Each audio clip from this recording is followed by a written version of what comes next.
தேர்தல் பிரச்சார செயலாளர் ஐயா நாஞ்சில் சம்பத் அவர்களை உரையாற்ற அன்புடன் அழைக்கிறேன்.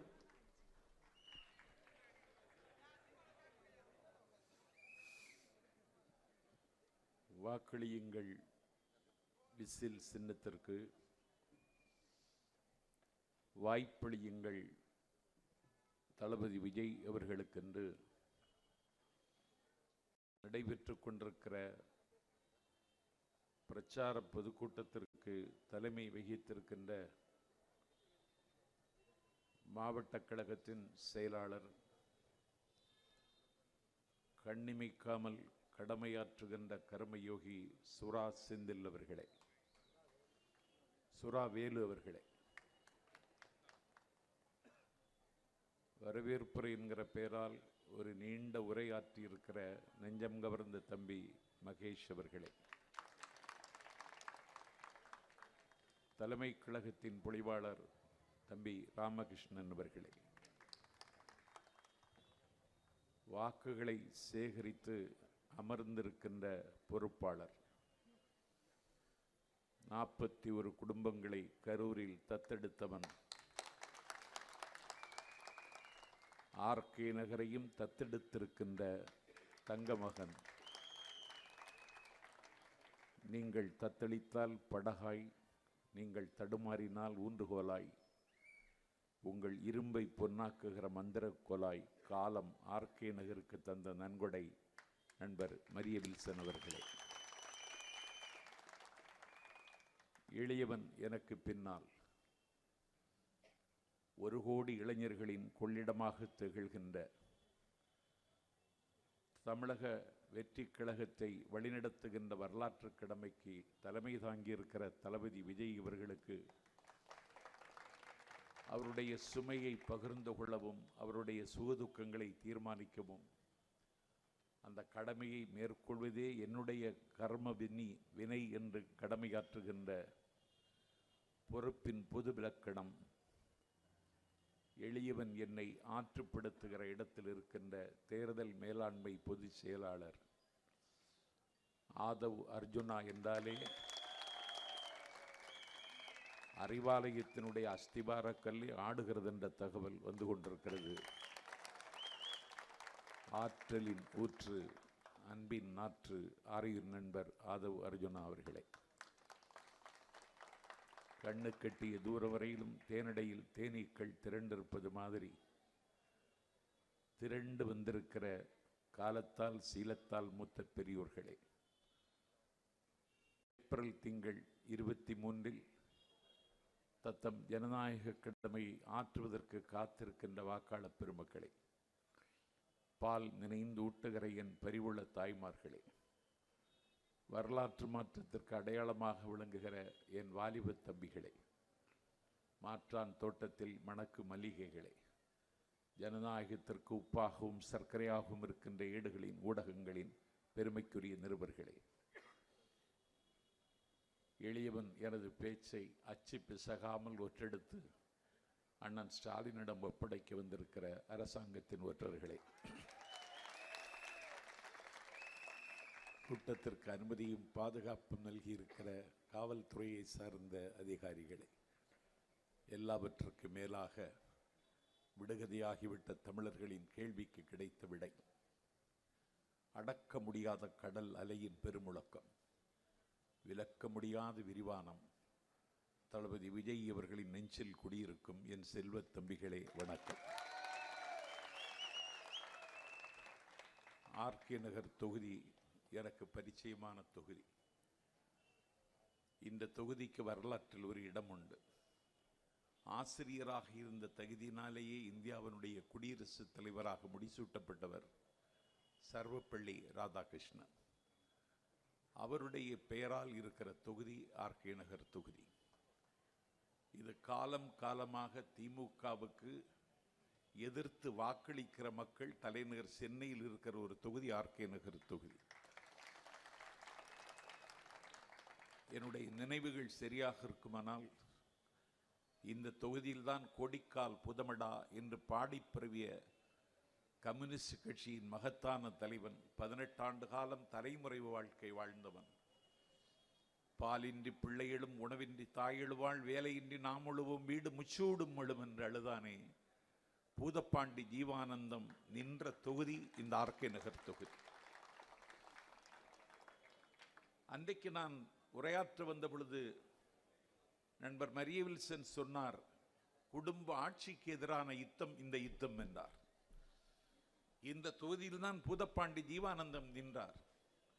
18 ஆண்டு காலம் தலைமறைவு வாழ்க்கை வாழ்ந்தார். அவர் 18 ஆண்டு கால தலைமறைவு வாழ்க்கையை முடித்துவிட்டு அவர் வெளியே வருகிற பொழுது நேராக தான் குடியிருக்கிற வீட்டுக்கு போகவில்லை, ஜனசக்தி அலுவலகத்திற்கு சென்றார். ஜீவா வந்துவிட்டார் என்ற செய்தி காட்டு தீ போல பரவி ஜீவாவை பார்ப்பதற்கு அணி அணியாக அலையலையாக மக்கள் அவரை முற்றுகையிடுகிறார்கள். அந்த முற்றுகையிட்ட கூட்டத்திலே 2 பெண்கள் நின்றார்கள். ஒரு பெண்ணிடத்திலே ஜீவா கேட்டார், உனக்கு என்ன வேண்டும், என்னை பார்க்க நீ ஏன் வந்தாய் என்று கேட்டார். அந்த பெண் சொன்னாள், நான் ஒரு வழக்கறிஞரிடத்திலே குமஸ்தா வேலைக்கு மனு போட்டிருக்கிறேன், நீங்கள் ஒரு பரிந்துரை கடிதம் தந்தால் எனக்கு அந்த வேலை கிடைக்கும் என்று உங்களை நம்பி வந்தேன் என்றார். உடனடியாக ஒரு தாளில் பரிந்துரை கடிதம் எழுதி அந்த பெண்ணிடத்திலே கொடுத்தார். அதற்கு பிறகு இன்னொரு பெண் என்றால் அவளிடத்தில் கேட்டார், நீ யார், உனக்கு என்ன வேண்டும் என்று கேட்ட பொழுது அந்த பெண் சொன்னாள், என் பெயர் குமுதா, என்னுடைய அம்மாவின் பெயர் கண்ணம்மை, என்னுடைய தாத்தாவின் பெயர் குலசேகரதாஸ், நான் உங்கள் மகள் என்று சொன்ன மாத்திரத்தில் கண்கள் உடைந்து கண்ணீர் கொட்டிற்று. அதுதான் தன்னுடைய மகள் என்று ஜீவாவுக்கு தெரியாது.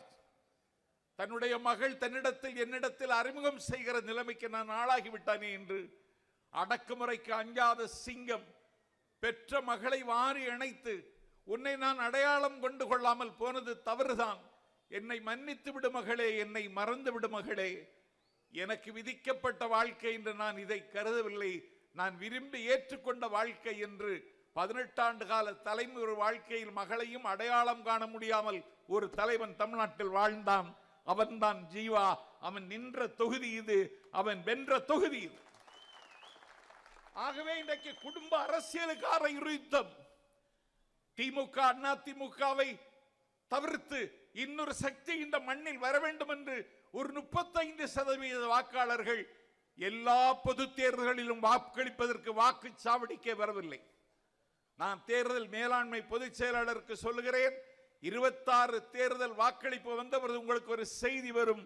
65% வாக்குகளை பதிவு செய்த தமிழ்நாடு 90% வாக்குகளை பதிவு செய்தது என்ற செய்தி வரும். காரணம், அந்த இட்டு நிரப்ப முடியாத இடைவெளியை இட்டு நிரப்புவதற்கு ஒரு தலைவன் வந்திருக்கிறான், அவர்தான் தளபதி விஜய். திமுகவுக்கு எதிராக, அண்ணா திமுகவுக்கு எதிராக இயக்கம் கண்டவர்கள் எல்லாம் முடங்கி விட்டார்கள், அவர்களை முடக்கி விட்டார்கள். இன்றைக்கு 26 கட்சி கூட்டணியோடு அண்ணன் ஸ்டாலின் களத்தில் நிற்கிறார். நாஞ்சில் சம்பத் கேட்கிறேன், எந்த காலத்தில் 26 கட்சியோடு கூட்டணி வைத்துக் கொண்டீர்கள்? விஜயினுடைய வருகையும் வளர்ச்சியும் என் தலைவனுக்கு கிடைக்கிற வரவேற்பும் உன்னை 26 கட்சிகளை நாட வைத்திருக்கிறது. ஆகவே இந்த யுத்தம் மிகப்பெரிய யுத்தம். இந்திய துணைக்கண்டத்தினுடைய அரசியல் வரலாற்றில் தமிழ்நாட்டில் நடைபெறுகிற இந்த தேர்தல் மிக முக்கியமான பொது தேர்தல். நேற்றைக்கு அரசியலுக்கு வந்தவன் என்று கிண்டல் செய்கிறார்கள். 3 வயது பாப்பா என்று எங்களை அழுக்காக்க பார்க்கிறார்கள். நித்தம் ஒரு செய்தியை வாந்தி எடுத்து எங்கள் மீது வதந்தியை பற்ற வைத்து எங்களை அழுக்காக்க பார்க்கிறார்கள். எங்கள் தலைவனை அழுக்காக்க முடியாது. அவன் ஆகாயம், அண்டங்காக்கைகள் அவனை அழுக்காக்க முடியாது. எங்கள் தலைவர் எரிமலை, எச்சில் துப்பி எரிமலை சாய்ந்ததாக சரித்திரமில்லை. எங்கள் தலைவர் வானம், குச்சிகள் வானத்தை கிழித்ததாக செய்திகள் இதுவரைக்கும் வந்ததில்லை. அவர் சொல்லுவதுதான் எங்களுக்கு வேத மந்திரம். கான்பிடன்ட் இருங்கள், நாளை நமதே என்று சொல்லுகிறார். அந்த நம்பிக்கையில் களமாடுகிறோம். ஆர்கே நகர் தொகுதி, இந்த தொகுதியினுடைய ஒவ்வொரு வட்டமும் எனக்கு தெரியும். இங்கே ஒரு அனாதை ஆனந்தன் நின்றான், 20 ரூபாய் ஆனந்தன். அவனை பேசி வெற்றி பெற வைத்தவனே நான் தான். இந்த தொகுதியில் இப்போது நாங்கள் வெல்வோம். இந்த தொகுதியில் எவ்வளவு பிரச்சனை இருக்குன்னு எனக்கும் தெரியும். அதை இங்க பட்டியலிட்டார் மரிய வில்சன் அவர்கள். இனி ஒரு உண்மை என்னவென்றால் 1977 ஆஃப்டர் எமர்ஜென்சி நெருக்கடி நிலை காலத்திற்கு பிறகு வந்த முதல் தேர்தலில் 77 தேர்தலில் மக்கள் திலகம் எம்ஜிஆர் இந்த மண்ணில் முதல்வராக முடிசூட்டப்பட்டாலும் தலைநகர் சென்னையில் எல்லா தொகுதிகளிலும் திமுக தான் வென்றது. அப்போது அதிமுகவின் சார்பில் வென்ற ஒரே தொகுதியும் இந்த ஆர்கே நகர் தொகுதி தான்.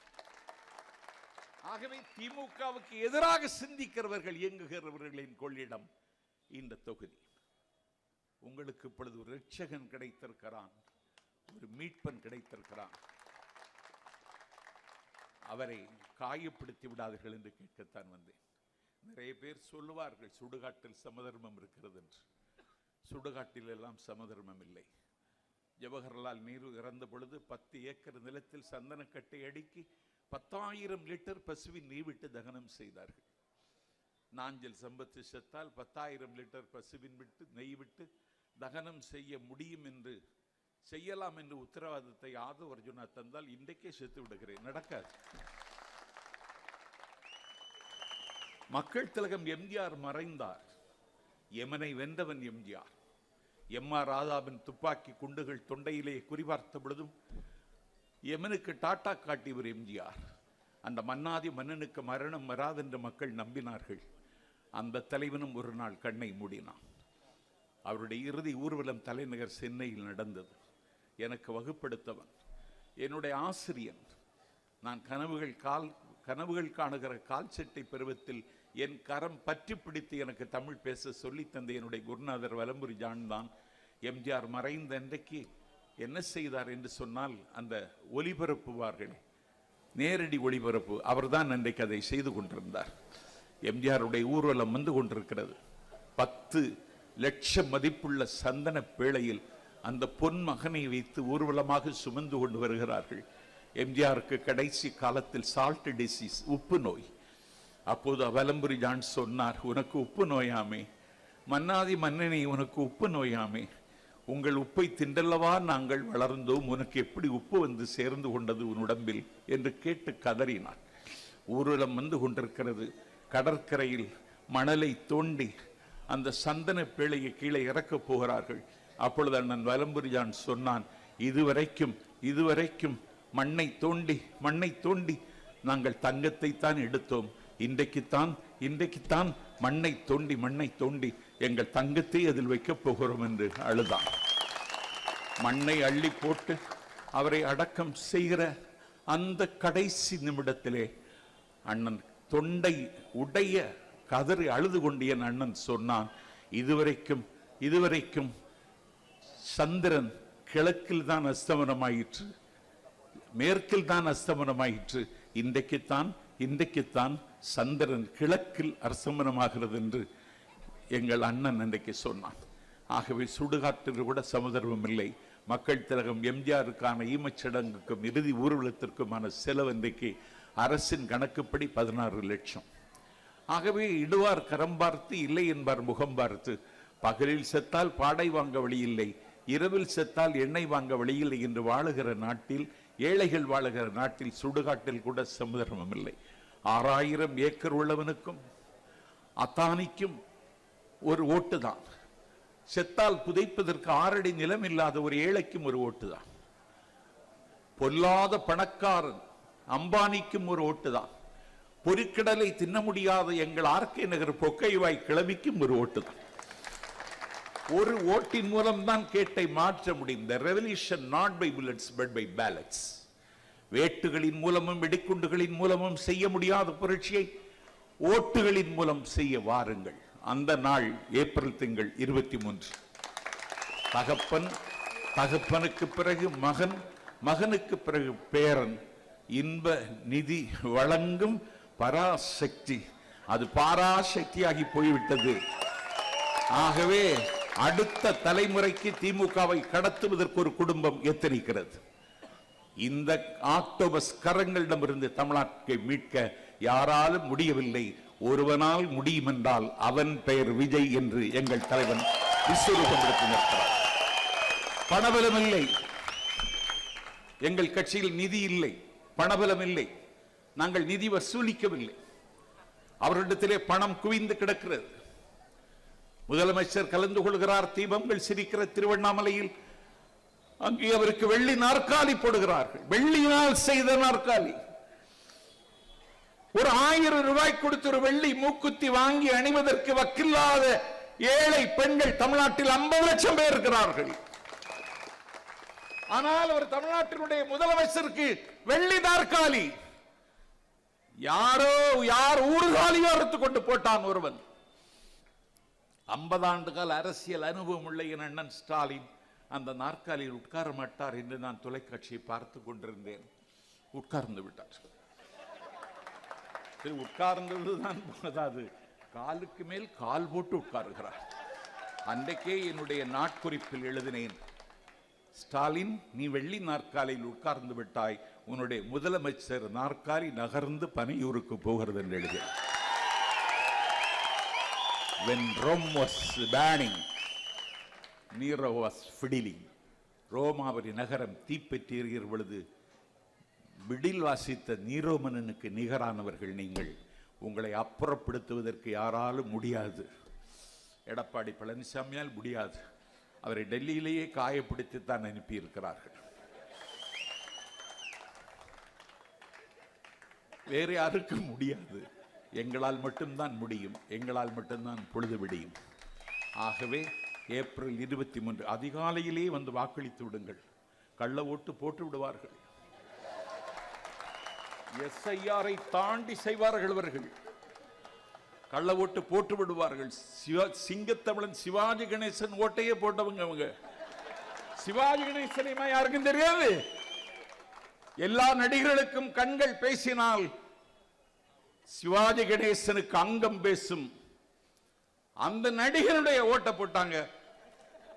போக்ஸ் ரோட்ல அவருடைய வாக்குச்சாவடிக்கு ஒரு கண்டசா கார்ல இருந்து கம்பீரமாய் இறங்கி ஒரு சிகரெட்டை குடிச்சிட்டு அவர் அப்படியே வாக்குச்சாவடிக்கு, வானம் பொழிகிறது, பூமி விளைகிறது, உனக்கு எதற்கு தர வேண்டும் கிறிஸ்தி எம்கல பெண்களுக்கு மஞ்சள் அரைத்தாயா, பணிவிடை புரிந்தாயா, நாற்று நட்டாயா, கஞ்சி கலையும் சுமந்தாயா, பிச்சை கேட்டால் தருகிறேன், வரி கேட்டால் தர முடியாது, யாரிடத்தில் கேட்கிறாய் வரி வட்டி என்று அவர் வசனம் பேசிக்கொண்டே வாக்குச்சாவடிக்குள் வந்து என்னுடைய பூத்து சிலிப்பை கொடுங்கள் என்று கேட்டார். பூத்தில் இருந்தவன் சொன்னான், உன் ஓட்டை ஏற்கனவே ஒரு கணேசன் போட்டுவிட்டு போய்விட்டான். சிவாஜி கணேசன் ஓட்டையை போட்டவர்கள். நான் மாவட்ட செயலர் சுறாவுக்கு சொல்லுகிறேன், நம்முடைய வாக்குகள் அனைத்தையும் 10 மணிக்குள்ளேயே பதிவு செய்து விடுங்கள். பார்க்கிற வேலை தான். எல்லா வாக்குச்சாவடியிலும் மழ மழ மழ மழவென்று காரப்பறவையின் கலகரம் என்னும் ஓசையை விட உன்னதமான ஓசை, யானையின் பிளிரல் ஓசையை விட உன்னதமான ஓசை, கர்ஜிக்கும் சிங்கத்தின் ஓசையை விட கனத்த ஓசை, என் தாய் தயிரை கடைகிற பொழுது வருகிற மத்த ஓசை, உழவர்கள் உழவோட்டும் பொழுது அவர்கள் ஏரோட்டு பாடுகிற அந்த ஓசை, ஆழக்கடலின் ஓசை ஆலயமணியின் ஓசையை விட விசிறியின் ஓசை வலிமை உள்ளதென்பதை நிரூபிக்க வாக்களியுங்கள் விசிறிக்கு, வாய்ப்பளியுங்கள் தளபதி விஜயின் வேட்பாளருக்கு என்று சொல்லி தேர்தல் மேலாண்மை பொதுச் செயலாளர் உரையாற்றியிருக்கிற காரணத்தினால் விருப்பமில்லாமல் விடைபெறுகிறேன். நன்றி, வணக்கம்.